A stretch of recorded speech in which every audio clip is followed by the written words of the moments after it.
Alright, FairEconomics video. Response to Pyro. Try to make it quick. It's the same old stuff. You know, he's talking about a new economic system, talking about the rich-poor problem, and talking as if, well, I don't know what as if. He throws out stuff that I don't know whether he's serious about or not serious, how much he thinks that's the problem.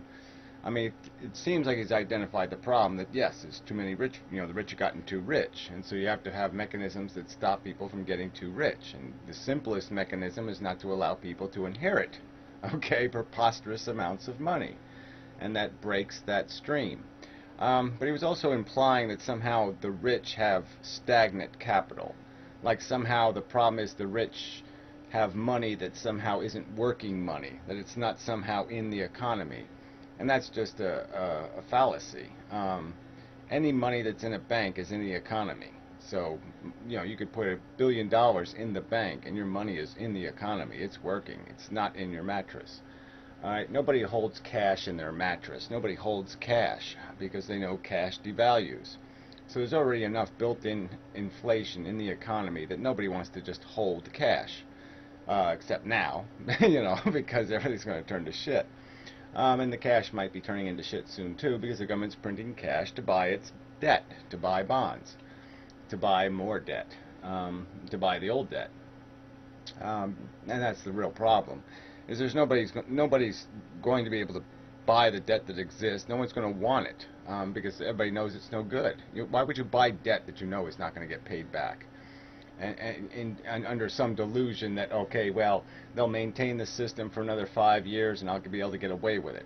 Well, sooner or later you're going to run out of that 5-year window or that 2-year window or whatever window people are basing it on now.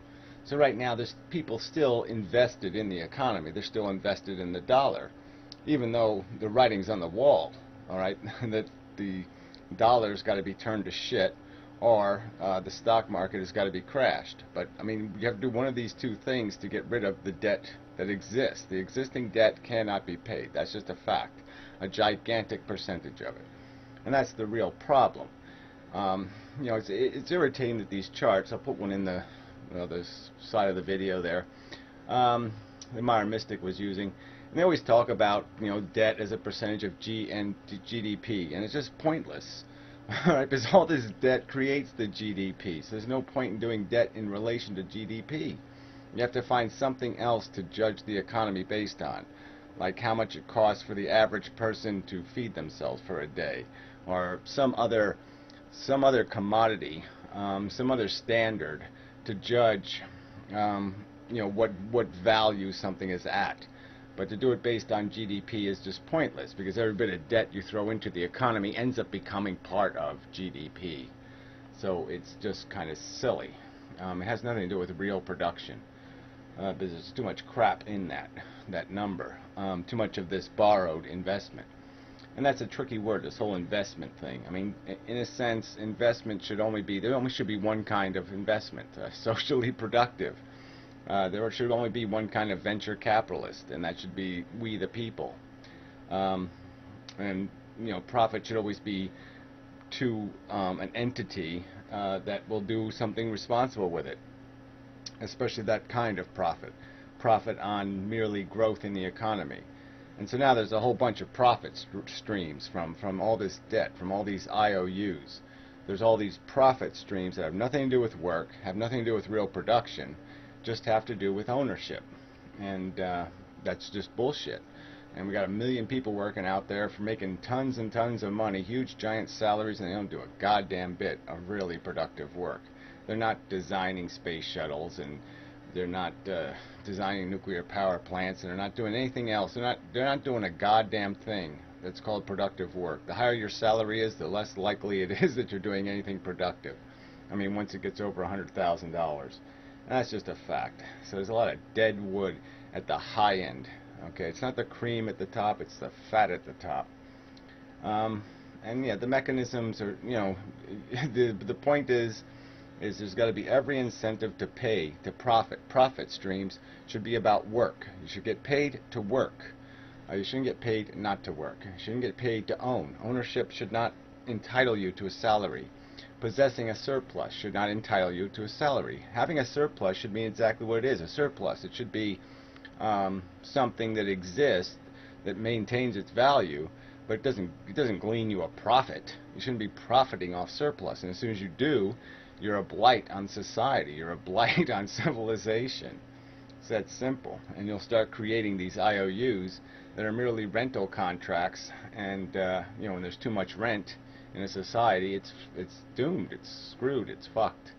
So anyway, there was nothing wrong with the dollar. There's nothing wrong with the system except the fact that people and institutions got caught up in this idea of borrowing money. The government borrowed way too much. The citizens borrowed too much. The corporations borrowed too much. Everything borrowed too much money. And there's just, it can't be, first it can't be paid back, and even if you maintained it, the interest you're paying on it is too high. There's too much money. There's more money going to the profit stream of profit on IOUs than there is money going to the profit stream of work. And that's just disaster. You can't run a civilization that's putting more resource, more incentive carrots in front of people who aren't working than people who are working. It's just it's not going to be functional. So yeah, and there's no reason to really glorify this whole idea of entitlement to ownership. Ownership should be considered a privilege, a precious thing, something you got to earn. You got to take your driver's test. You got to take you got to meet a high standard to be entitled to anything when it comes to a free ride like that. So fuck that shit. And if we put a limit on that, that would get the money back into the economy, because people could only waste so much money, and if they waste it on themselves for no good reason, just make them bastards. But really, the point is, people keep thinking that somehow it's still productive. Like some guy building a house right now, a middle-class 3-bedroom house, is just as productive as some guy gold-plating a toilet in a mansion somewhere. Like somehow both those jobs are equal because they're getting paid the same amount of money, or it's the same skill level. And they're not equal. One is hugely socially productive, the other one is hugely socially destructive. Has no social value whatsoever. It's a waste of human labor, and it's a squandering of human labor, but yet it'll be counted as part of GDP. And it's not part of GDP because it's not part of our infrastructure. It's not part of how we live. It's not going to make anything you purchase cheaper. It's not going to make your life better in any way whatsoever. Where some guy working on an electric transmission line, he's making your life better. Some guy working on internet infrastructure is making your life better. And some guy building houses is making your life better. It's just a fact. It's making our civilization stronger. Is making the people here healthier, all that, and that's all. We've just lost all sight on what the definition of productive is.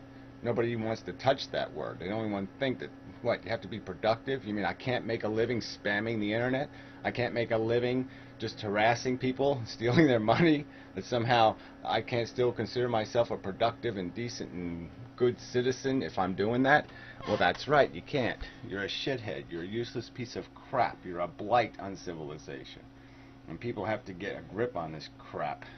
But anyway, yeah, look, the money equation is simply the idea that as the rich acquired surplus, their pile of stuff got bigger, all right, and then they lent it out, and their pile of stuff gets bigger because they get back what they lent plus this interest, and it just keeps growing the pile of their claim of ownership.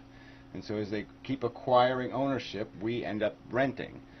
And we are renters. Through the federal government, we're renting. Okay, you owe a couple $100,000. That's your share. So you're $200,000 in debt, all right, through the government. And then if you're a regular citizen, you likely have some credit card debt.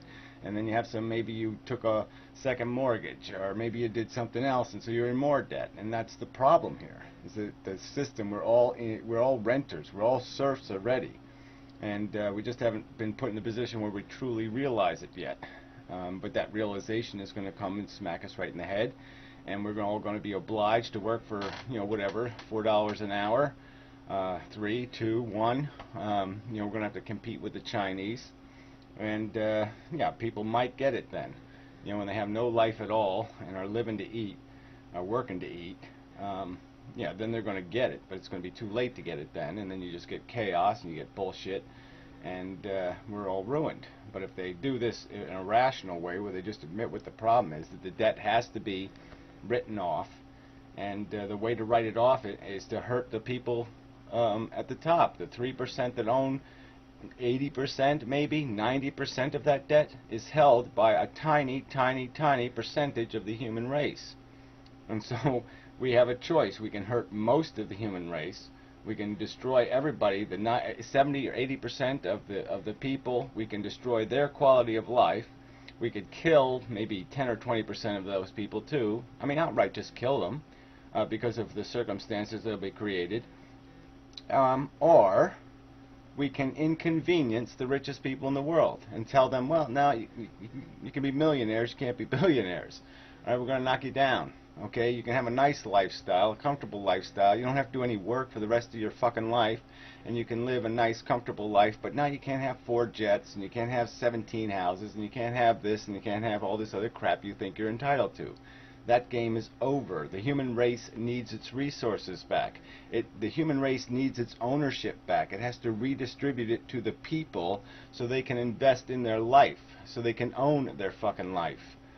And that's our choice. So we can inconvenience a tiny percent of the human race, or we can horrifically brutalize, 80 or 70 or 80% of the human race. And it seems quite clear what you're going to choose, because of a bunch of idiots who have this dopey, silly, idiotic mentality, this Darwinian mindset that somehow the rich have earned it, that a baby who pops out of a vagina somehow has earned, a free life, a free ticket.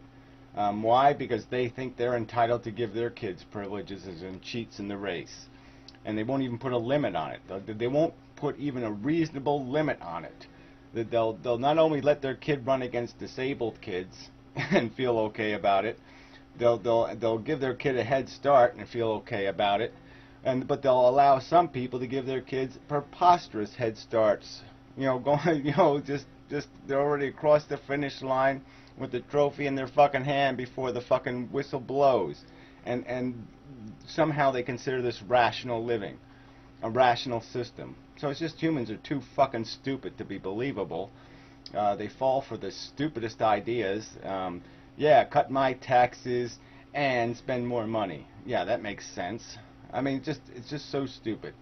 But yeah, it's reformable. So if we kill the idea of preposterous inheritance, and let government start financing or doing the investment in the economy, a large part of it anyway, and let it do that debt-free. I mean, without any interest payment being expected, without paying interest, yeah, and then everything's going to work, because then you'll be paying people to work, number one, which is really important, and doing something productive, and you just destroy this capacity for a tiny percentage of the population to keep accruing ownership, more and more, bigger and bigger and bigger piles of legacy IOUs. I mean, we've got people out there that are claiming their payment, their profit on IOUs that were written 50, 60, 70, 80, 90 years ago. And it's really, really, really, really dumb. So, I think that's enough. Yeah, okay. I think I covered enough of it. Anyway, so till next time and such, blah, blah, blah, and so forth.